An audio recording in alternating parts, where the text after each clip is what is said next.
Hi നമസ്കാരം, ഞാൻ Rakesh M G ടിപ്സിലേക്ക് എല്ലാവർക്കും സ്വാഗതം. എല്ലാവരും സുഖമായിട്ടിരിക്കുന്ന വിശ്വസിക്കുന്നു.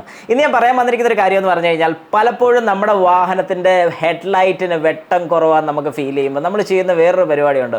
ഫോഗ് ലാമ്പിൻ്റെ ബൾബിന് അങ്ങ് വെട്ടം കൂട്ടിയിട്ടാലോ, അതായത് ഏറ്റവും കൂടിയ വെട്ടം നമ്മുടെ ഫോഗ് ലാമ്പിൽ ഇട്ടാൽ എങ്ങനെ ഇരിക്കും? കാരണം പലരുടെയും ഒരു ചിന്തയാണ് ഈ പറയുന്ന പോലെ ഹെഡ്ലൈറ്റിന് വെട്ടക്കുറവാണ്. അങ്ങനെയാണെങ്കിൽ നമുക്ക് ഫോഗ് ലാമ്പ് ഇപ്പോൾ കിടക്കുന്ന ഒരു 19 വാട്ട്സ് ഒക്കെ ആണെന്നുണ്ടെങ്കിൽ നമുക്കതൊരു 90 വാട്ട്സ് ആക്കിയാലോ, അല്ലെങ്കിൽ ഒരു 80 വാട്ട്സ് ആക്കിയാലോ നല്ല വെട്ടമായിരിക്കത്തില്ലേ? ശരിക്കും പറഞ്ഞാൽ ഇങ്ങനെ ചെയ്യുന്നത് കൊണ്ട് എന്തെങ്കിലും ഗുണമുണ്ടോ അതോ ദോഷമാണോ? ഇതാണ് ഇന്നിപ്പോൾ നമ്മൾ സംസാരിക്കാൻ പോകുന്നത്. അതായത് നമ്മുടെ വാഹനത്തിൻ്റെ ഫോഗ് ലാമ്പിൽ ശരിക്കും വെട്ടം കൂടിയ ബൾബ് ഇട്ട് കഴിഞ്ഞാൽ എന്താണ് സംഭവിക്കുന്നത്? ശരിക്കും എത്ര പേര് ഈ വീഡിയോ കാണുന്ന എത്ര പേര് ഹെഡ്ലൈറ്റ് ഓൺ ചെയ്യുന്നതിൻ്റെ കൂട്ടത്തിൽ ഫോഗ് ലാമ്പ് ഇടുന്നുണ്ട്? ഒന്ന് ചിന്തിച്ച് നോക്കുക.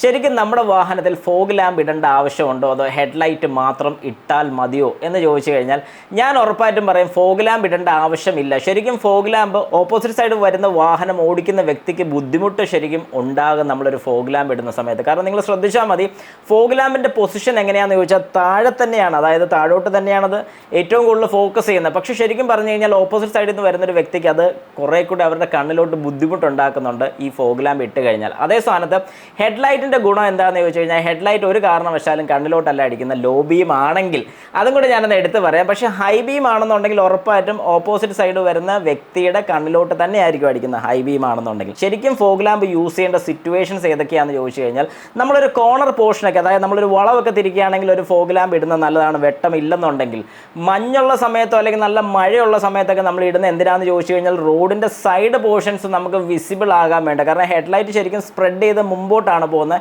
സൈഡിലത്തെ, അതായത് നമ്മുടെ ബമ്പറിൻ്റെ ആ പോർഷനും ആ സൈഡ് കുറച്ചുകൂടെ വിസിബിൾ ആകാൻ വേണ്ടിയാണ് ഫോഗ് ലാമ്പ് ഇടുന്നത്. ഇനി നമ്മുടെ ചോദ്യത്തിലോട്ട് വരാം. നമ്മളിപ്പം ഫോഗ് ലാമ്പ് വെട്ടം കൂടിയത് ഇട്ട് കഴിഞ്ഞാൽ ബെനിഫിറ്റ് ഉണ്ടോ എന്ന് ചോദിച്ചാൽ, ഈ പറയുന്ന വലിയ ബെനിഫിറ്റ് ഒന്നും നിങ്ങൾക്ക് കിട്ടാൻ പോകുന്നില്ല. കാരണം എന്താണെന്ന് പറഞ്ഞു കഴിഞ്ഞാൽ, ഇതിനൊരു പരിധിയുണ്ട് ശരിക്കും പറഞ്ഞാൽ. അല്ലെങ്കിൽ പിന്നെ ഫോഗ് ലാമ്പിൻ്റെ സെറ്റെല്ലാം എടുത്ത് മാറ്റിയിടാൻ അത് പ്രൊജക്ടറൊക്കെ കയറ്റി വെച്ച് സെറ്റ് ചെയ്യുകയാണെന്നുണ്ടെങ്കിൽ ഓക്കെ, ഞാൻ ഈ പറയുന്ന കാര്യം സമ്മതിക്കാം. അല്ലാത്ത പക്ഷം നിങ്ങൾ എത്ര വാട്ട്സ് കൂടിയ ബൾബ് ഫോഗ് ലാമ്പിൽ ഇട്ടെന്ന് പറഞ്ഞാലും അഡ്വാൻറ്റേജ് കിട്ടാൻ പോകുന്നില്ല.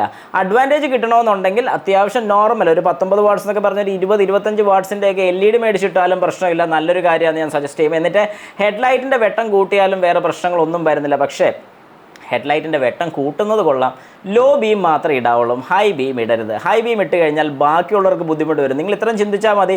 നിങ്ങൾ ഹൈ ബീം ഇട്ട് നിങ്ങൾക്ക് വഴി കാണാൻ പറ്റുമെന്നുണ്ടെങ്കിൽ ഓപ്പോസിറ്റ് സൈഡിൽ നിന്ന് വരുന്ന ഒരുത്തൻ നിങ്ങളുടെ കണ്ണിലോട്ട് വെട്ടം അടിച്ചാൽ എന്ത് ബുദ്ധിമുട്ട് തോന്നും? അത് തന്നെയായിരിക്കും നിങ്ങൾ ഹൈ ബീം ഇട്ട് ഓടിക്കുമ്പോൾ ബാക്കിയുള്ളവർക്കും തോന്നുന്നത്. ഈ ഒരു കാര്യം നിങ്ങളുടെ മനസ്സിൽ ഉറപ്പായിട്ടും ഉണ്ടായിരിക്കണം. അതുകൊണ്ട് ഫോഗ് ലാമ്പ് അപ്ഗ്രേഡ് ചെയ്യുന്നതിനെ കഴിഞ്ഞും ഹെഡ്ലൈറ്റ് ഒന്ന് അപ്ഗ്രേഡ് ചെയ്യുന്നത് നല്ലതായിരിക്കും. പക്ഷേ ഹൈ ബീം യൂസ് ചെയ്യാൻ പാടില്ല.